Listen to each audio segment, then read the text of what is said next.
Welcome to the world united. Welcome to the world united. Ambika Devi ji. Ambika Devi ji is internationally recognized with her teaching and offerings. She traveled the world from Asia to Europe, Latin America, and the USA extensively for the last 10 years to teach, collaborate with different masters and teachers to connect with different communities around the world. She has made offerings and her offerings are always founded in breath conscious movement, meditation, somatic bodywork, and therapy. Ambika began her journey into healing arts 22 years ago. She holds a master's degree in yoga and naturopathy from Manomayam Sundarar University, Tamil Nadu, India. Since then, she has been studying and teaching all styles and branches of yoga. She studied with different masters and gurus and stayed in numerous ashrams in India since the beginning of her yoga journey since 2002.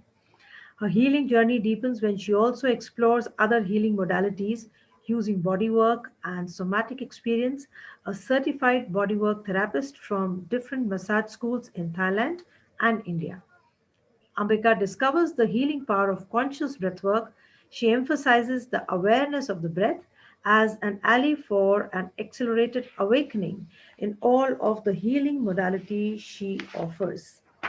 With Ambika's understanding of energy work, she began to infuse Qigong, an ancient practice from Chinese culture that involves meditation, conscious breathing, and mindful movement that supported her yoga and movement practice. She understands the commonality of working with chi and prana, from where she coined chi meets prana and infused yoga and qigong. Okay, a marriage between these two ancient practices. She currently holds as the lineage holder of the organ cleansing Qigong, which passed down to her by its creator from the USA. She holds and conducts workshops, retreats, and training in USA, Poland, Bhutan, and Thailand. She also teaches a 300-year-old Wuji Handan Qigong from Master Duan from Beijing, China. She's also a certified natural healing therapist, passed down to her by her master Li Sifu from Wudang, China, when she conducted her extensive study of Tao and Qigong and Babu Kung Fu. A passionate Vipassana meditator for many years, a therapist of Osho's self healing and transformational work. When Ambika is not teaching in Hong Kong, she travels the world and leads workshops, training, and retreats, guiding others and empowering women through self love, self healing, and transformation. Her approach to healing is being gentle with ourselves and a lot of compassion for one's own healing journey when we commit to going deeper inner work to freedom and realizing the self.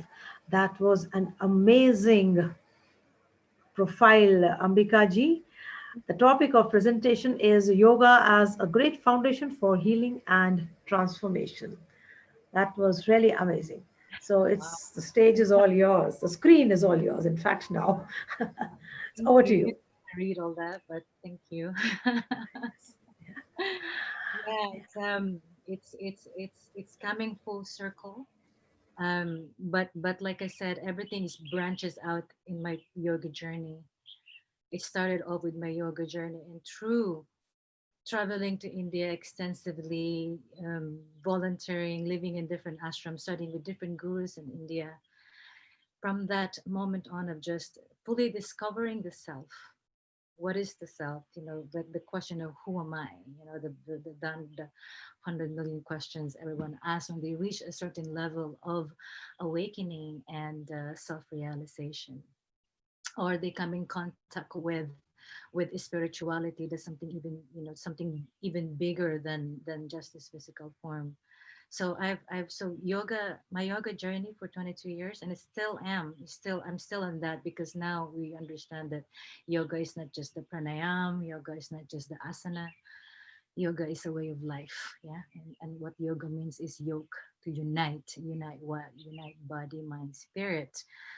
And then when we come into a certain level of realization, we realize that they're never really separate. They're always together, but we forgot the the the the, s- the place when we forgot that we are actually always connected into our mind, body, spirit.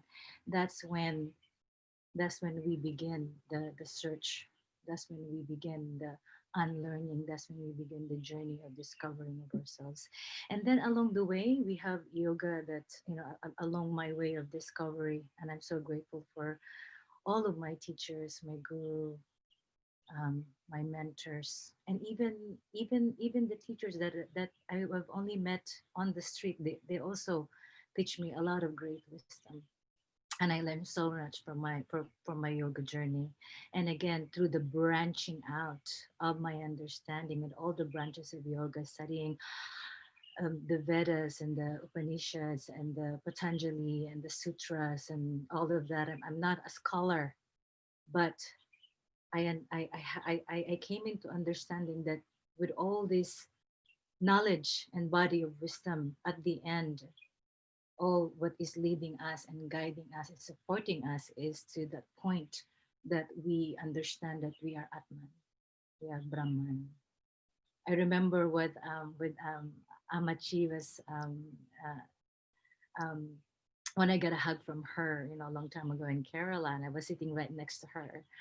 Yes, and I waited. I was like number 1,000. I was like in the depth of my yoga journey, of my understanding. I just finished from Shivananda Yoga. I was in Bihar, and I was in I was just traveling all over India, and I waited for Amachi, and I never really forgot this. What she told me when I asked her, "Ama, what is the meaning of life?" And I was in my tears, and all she does is just look at me with this eye of wonder, eye of like a little girl, like looking at you with just pureness, purity.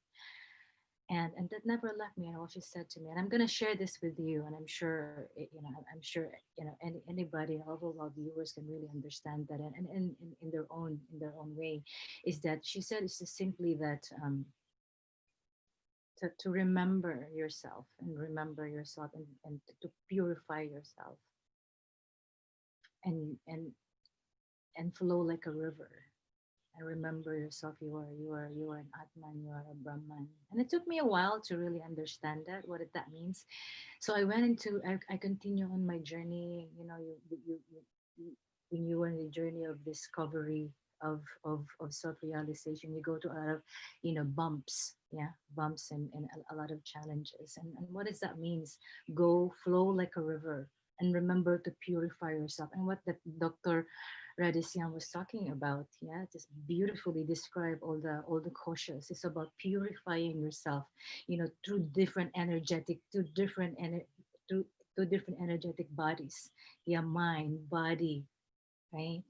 Um, Different systems, right? So we purify that, and it's the same, concept and knowledge, and inviting us why we have to follow all the yamas and niyamas, right?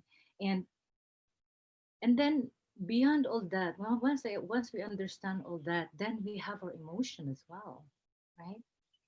We have our emotion, and my emotion, and I'm so thankful for my emotion, is the one that drive me through to go beyond, look beyond into my yoga practice.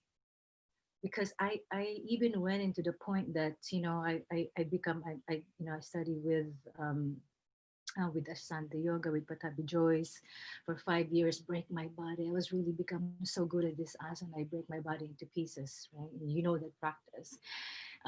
Shivananda yoga, Bihar, everything.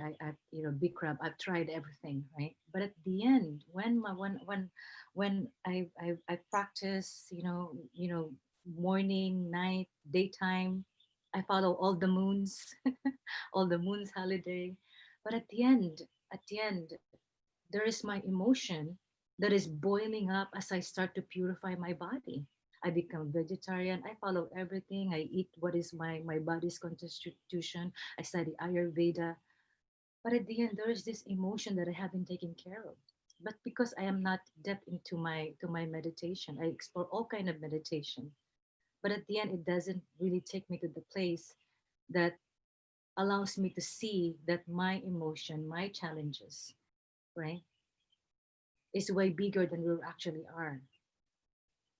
So now our emotion will rise up when we start to purify our body, our karma.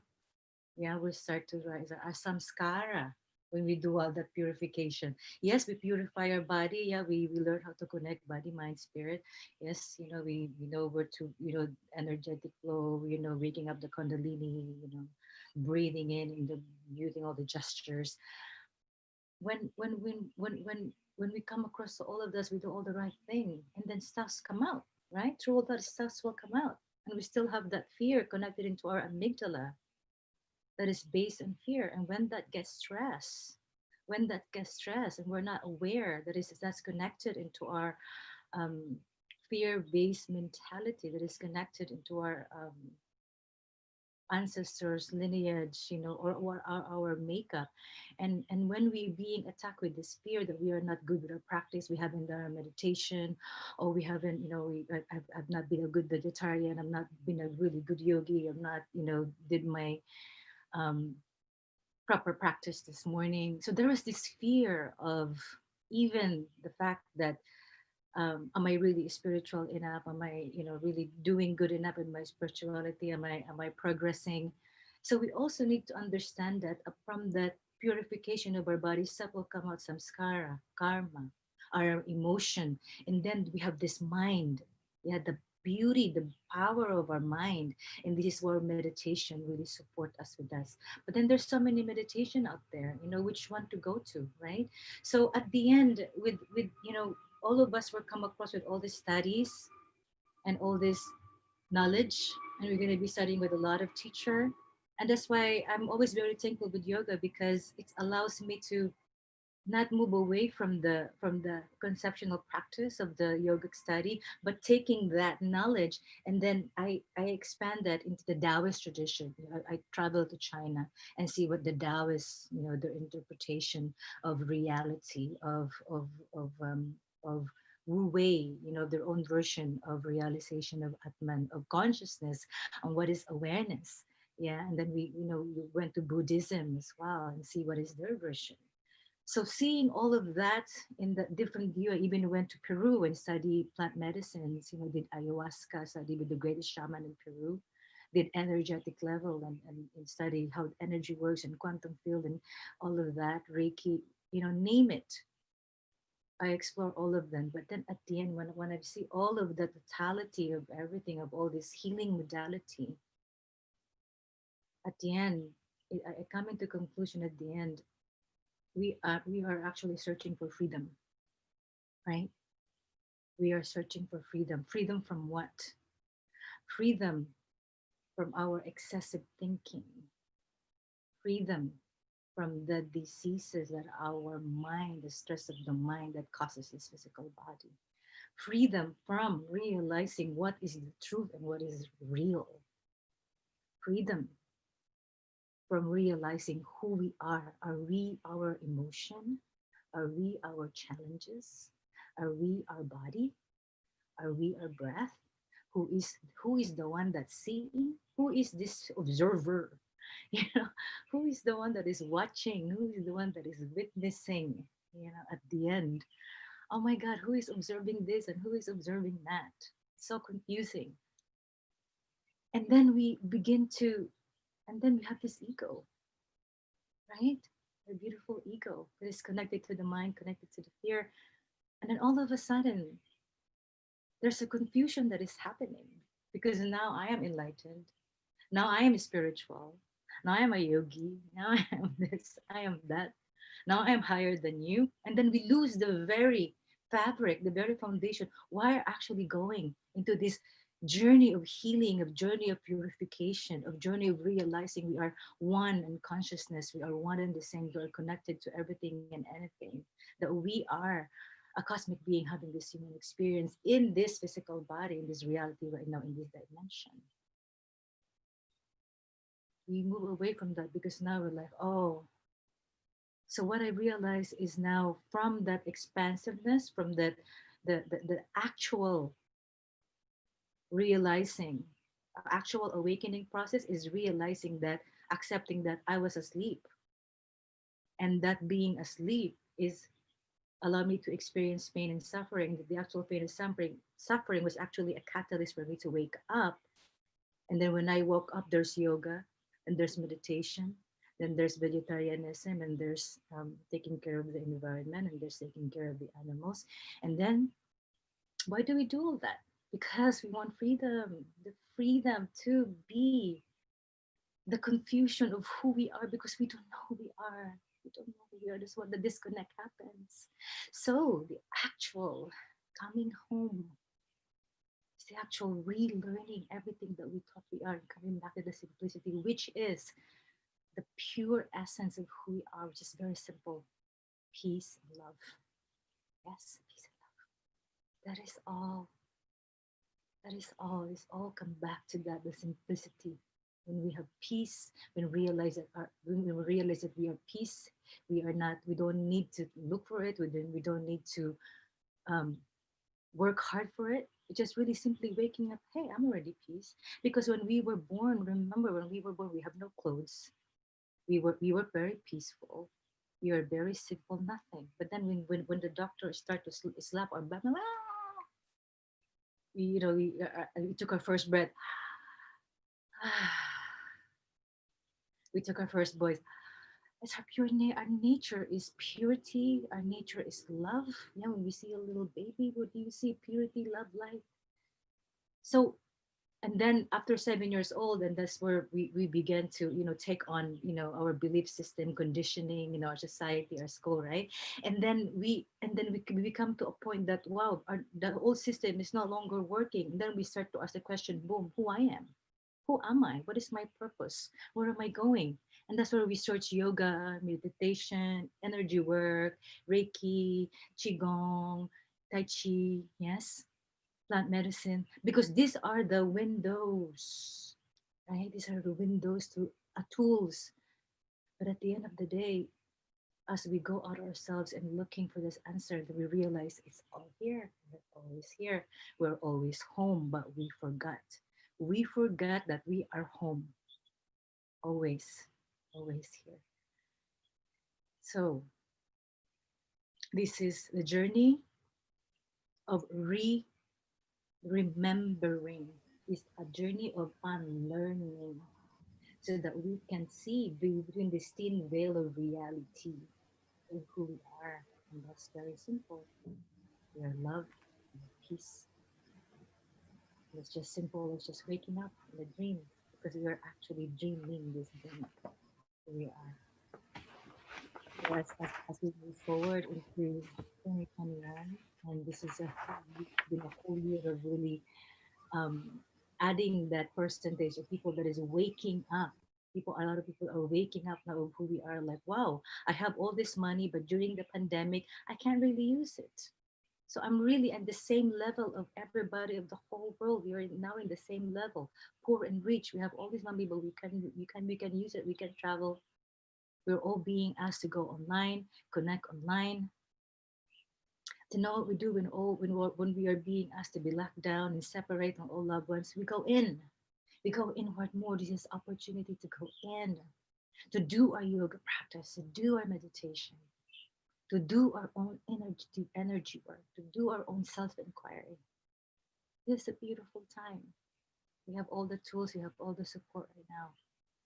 And if it's yoga, beautiful, go there, go deep. That's what I would invite you. Whatever it is that's there, that's become available for you, the moment you wake up, the moment you went into that level of realizing, go there with your heart, go deep, and then find out where you are in between those desire and those thoughts. Because in between those desire and those thoughts, that something is wrong with me, I need to awaken, I need to know who you are. Find out who you are in between that. Because in between that, you are all of that. We are all of that. Yes. So always come. I always remember my grandmother Yushan from Peru, from my grandmother Shaman. She always told me that it's a very, very beautiful reminder or barometer, so that we know when our inactions are in the alignment. And it's also the same in yoga, right? The yamas and niyamas, all of our action, if we align on that, all of our action, all of our thoughts, our thinking, all of our relationship, how we treat ourselves, how we treat others, if we all put that, if we all align that into that vibratory level of love and peace, then how can we ever go wrong with that? If we always operate on that love and peace, if we align everything, like before we shout to someone, before we get angry with someone, before we throw rocks to someone, we step back and observe and breathe. Yeah, and this is what yoga teaches to us. We breathe in, we slow down, we watch the mind, we watch the thoughts, and say, if I throw a rock to that person is gonna be hurt. Then that person may throw a rock back at me. So what is the right action here? You know what? I'm just gonna say namaste to this person. I'm just gonna send love and peace, and I'm gonna do my own inner work. That's it. This is how we change the world. One meditation at a time, one breath at a time, one realization at a time. Thank you so much, everybody. With that, yeah, Wonderful. Wonderful. So, yoga is just not an exercise, but it's a discovery of the sense of oneness with yourself, the world, the nature. And by going into, I mean, you have like explored so many meditations as you talk about. So, it's, through, so there are many ways. This is what even the Gita says, many ways. I just remember the story of an elephant. Bachcho ko sunate with children. Uh, when they are small, we tell them that there were five blind men. I'm sure everybody's heard of that. yeah, Somebody was holding the trunk, somebody was holding the leg of the elephant, and they said it's a tree trunk, and the other said no, it's the tail. The one who was holding the tail said it's a rope, and the one who was holding that ear, he said no, it's something else. So but once the blindfold was open, they could see, oh, it is just one. So the yes, same way we are all blinded.